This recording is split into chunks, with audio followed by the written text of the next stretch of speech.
Welcome to this explainer. Today, we're going to completely flip the script on how ordinary people actually build wealth. You've probably been sold this dream, right? The idea that you absolutely need a brilliant, world-changing idea to get ahead in life. But as we're going to see today, the reality is that true financial freedom usually doesn't come from brilliant ideas at all. It comes from remarkably boring ones. Okay, let's dive into this. The myth of the brilliant idea is that glamorous garage startup we constantly hear about. But the problem? It comes with insanely high competition, huge failure rates, and you're constantly forced to chase innovation just to survive. Now contrast that with the boring idea. This is the reality of your highly profitable, completely unglamorous business owner. We're talking low competition, highly repeatable processes, and most importantly, consistent cash flow. You don't have to reinvent the wheel here. You literally just have to keep it turning. Which brings us to our first major theme derived from the source material. Discomfort eliminates the competition. The barrier isn't money, it's the physical discomfort. Take this staggering number, $300,000. The barrier to entry for a lot of the most successful businesses out there isn't massive startup capital, a genius IQ, or elite connections. It's actually just the physical discomfort or the unappealing nature of the job itself. Basically, the uglier or more physically demanding the business, the less competition you're going to face. That $300,000? That's the annual revenue generated by an operator running commercial window cleaning contracts specifically for office buildings and hospitals. But here's the absolute kicker. This operator runs 3 two-person crews and bills that massive amount without ever personally strapping on a harness. The barrier here isn't money. It's just the fear of heights from people who haven't realized they could simply hire somebody else to do the climbing. Now, what's really interesting about this slide is the sheer scale of an industry most people actively try to ignore. Just look at the projected growth in the portable restroom market. We're going from nearly $21 billion in 2023 to a projected $35 billion by 2030. Why is it growing so incredibly fast? Well, because every single construction site and outdoor event legally needs one, and absolutely nobody actually wants to own one. That physical discomfort is quite literally a moat protecting your profits. All right, let's transition to our second theme. Renting assets beats selling.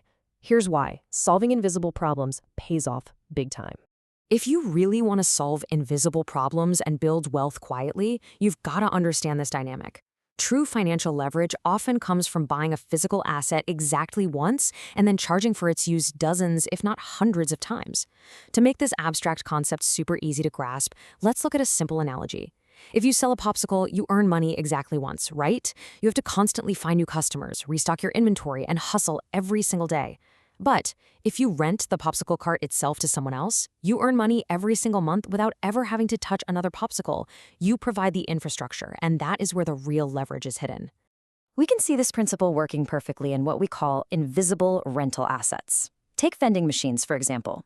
The source details a fascinating story of an operator down in Sydney who scaled up to 50 machines and hasn't physically touched a single one of them in years because he simply hired a restocking route. He realized a crucial detail. He wasn't really selling sodas. He was literally collecting rent on empty corners of offices and gyms that were previously worth $0. The exact same logic applies to ATM networks, where you're just charging a fee for the convenience of cash, or heavy equipment, where you buy an industrial saw once and just rent it out to contractors over and over again. And this leads us directly into our third theme, riches in specific niches, becoming irreplaceable to a single type of client. And this brilliantly illustrates the point. You don't actually have to invent a completely new industry to succeed. By simply taking an old-school traditional trade and pointing it in a hyper-focused new direction, you can effectively eliminate all of your price competition. A perfect example of this is a plumber in Perth who built a 7-figure business by simply refusing to act like a normal plumber. He completely stopped taking calls from random homeowners and focused exclusively on commercial kitchen maintenance. Why? Well, because a busy restaurant simply cannot wait a week for a pipe to get fixed. They need it fixed immediately, and they're more than happy to pay premium emergency rates for that urgency. By specializing, he stopped competing for everyone and became urgently irreplaceable to just one specific group. The financial difference between a generalist and a specialist is just staggering. Think about it. A traditional electrician might charge standard hourly rates and really fight tooth and nail for local visibility. But an electrician who pivots to specialize in, say, EV charging station installations and smart home systems, they can easily command rates of $250 an hour or more. You do not need to reinvent the wheel. You just need to arrive at the new in-demand niche before the generalists even figure it out. Let's shift our narrative to our fourth theme, buying instead of building. I mean, why start from scratch when you can just buy proven cash flow? Buying a boring business that's already up and running completely eliminates the single biggest risk of any startup. You know, that terrifying initial period where you genuinely don't know if your idea is actually going to work? Author Walker Deibel captures this perfectly. Buying an existing business with proven cash flow is typically a faster, less risky path to financial freedom than starting from zero. And it makes so much sense. When you buy an already functioning cleaning service or a pest control route, you aren't crossing your fingers and betting that the money will eventually start flowing. You're simply stepping in to manage money that is already flowing. Let's move to NFT and see how this builds our understanding of risk. Look at this incredible statistic. A staggering 95% of laundromats are still operating successfully after 5 years.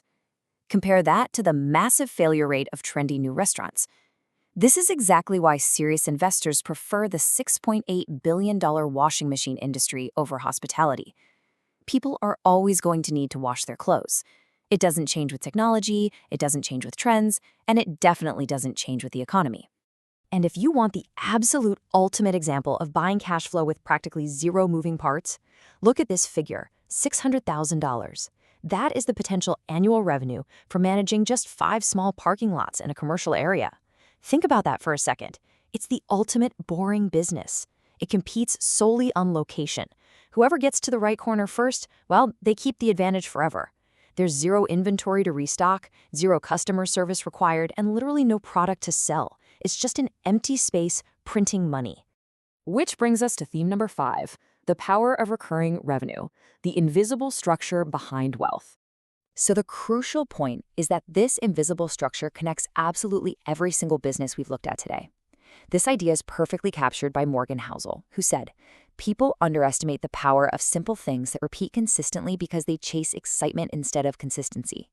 Building long-term wealth doesn't require massive strokes of brilliance or chasing the next viral trend.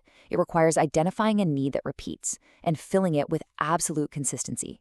A customer pays, leaves, and automatically comes back to pay again next month without you having to persuade them all over again.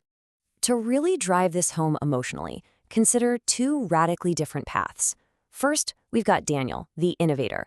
At 34, he burned through all his savings trying to build a unique app, constantly fighting against thousands of incredibly smart rivals on a super crowded playing field. Today, he's still employed, still searching for that one genius idea. And then we have Alex, the executioner, also 34. But instead of chasing the next big thing, he bought a boring 15-year-old laundromat with proven cash flow. He then used those profits to buy vending machines and ultimately achieved complete financial freedom. Daniel failed because he chose an intensely crowded field. Alex succeeded because he confidently stepped onto a boring field that nobody else wanted to play on. Which leaves us with the ultimate filter for your own wealth-building journey. As you evaluate any idea from here on out, ask yourself this: does it pay you once or pay you every month? That single, provocative question filters out 90% of the shiny objects people get distracted by. Seek out the boring, look for the recurring, and you just might find your own path to financial freedom. Thanks for learning with me today.